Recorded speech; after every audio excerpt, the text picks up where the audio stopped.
Hello, family. Now, there are 5 points that you should consider or think about becoming a parent. Number 1 is emotional readiness.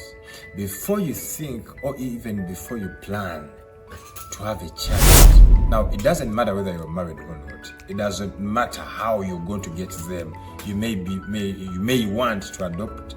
You may want to be a guardian to your sister's or your brother's child, but before you get a child in any way, in any format, one thing that you should possess is emotional maturity. Are you ready to reorder your priorities? Are you ready to make sure that before you have that thing that you think you deserve, someone else is satisfied? Are you ready to elevate someone's priorities above your own priorities?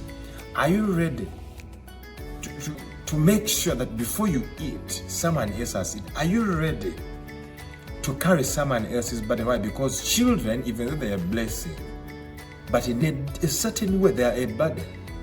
Are you ready to have sleepless nights because of a certain kid in your home? Are you ready to miss some of your best days that you used to have with your buddies just because you have children? Are you ready to cut on your outings? Are you ready to decrease on the days that you used to go out with your peers, your workmates, company parties, and all that kind of stuff because of your children? Now, this is what I mean by emotional maturity.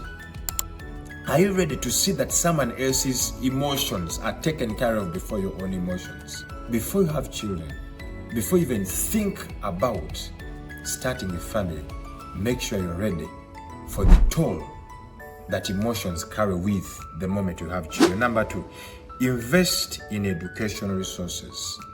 Before you even think about having children, make sure you have acquired enough knowledge, you have acquired enough wisdom, you have read enough. It may not be enough, but at least you have read something that qualifies you. You have gathered some sort of knowledge as far as parenting is concerned.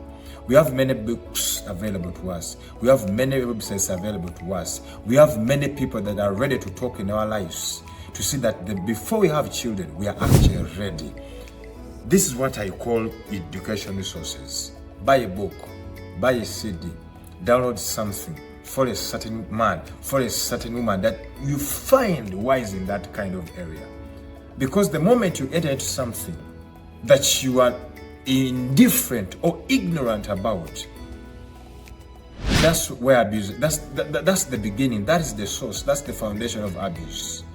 The true interpretation of abuse is not actually doing something deliberate, no, it's doing something out of indifference. Drugs are beautiful, drugs are good, but the moment you use a drug indifferently, you become a drug abuser.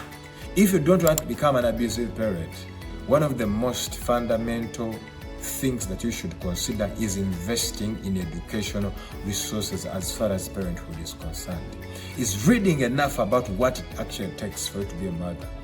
Is reading enough about what it actually takes for you to be a father. Do you know what it means for you to wake up a certain day, to wake up a certain night when you have to feed someone? When someone has to lean on you for security, someone has to lean on you for food, they have to lean on you for clothes, they have to lean on you on each and everything as far as life is concerned.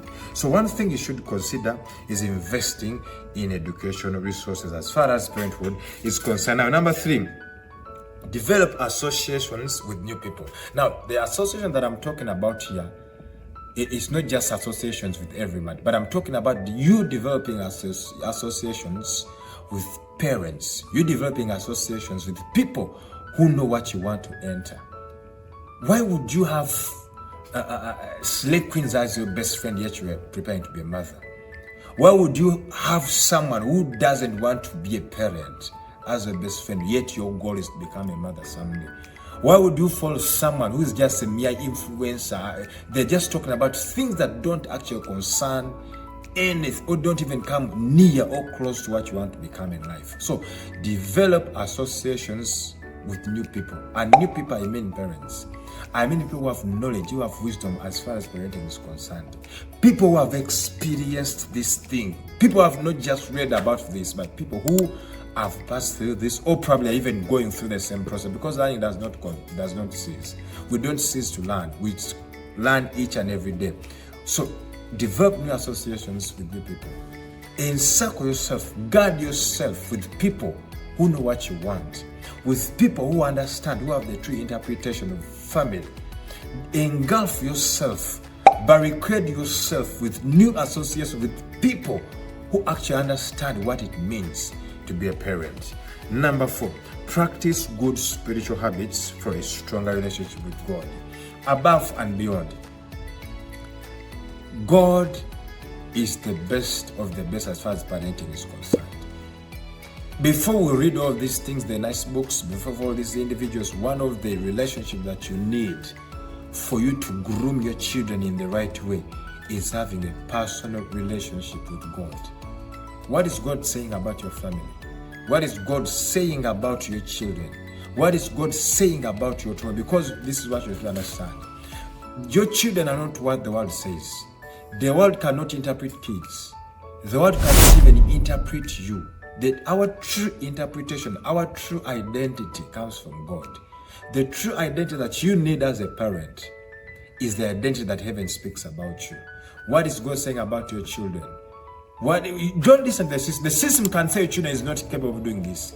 Your children is not capable of managing such and such a subject. Your child is not capable of doing such and such an errand. But what is God saying? What is heaven saying about your children? What plans do you believe, or do you think, or feel in your spirit God has for your children? Because like I've said, that is where our true interpretation comes from. The beginning of an identity crisis is not knowing what your children are, of what your children carry. You force them to do something because you believe that's why the world is ending, or that's why the world is taking, or that's why the world is going. But before you force them into doing something, what did God package in your children before you even conceived them?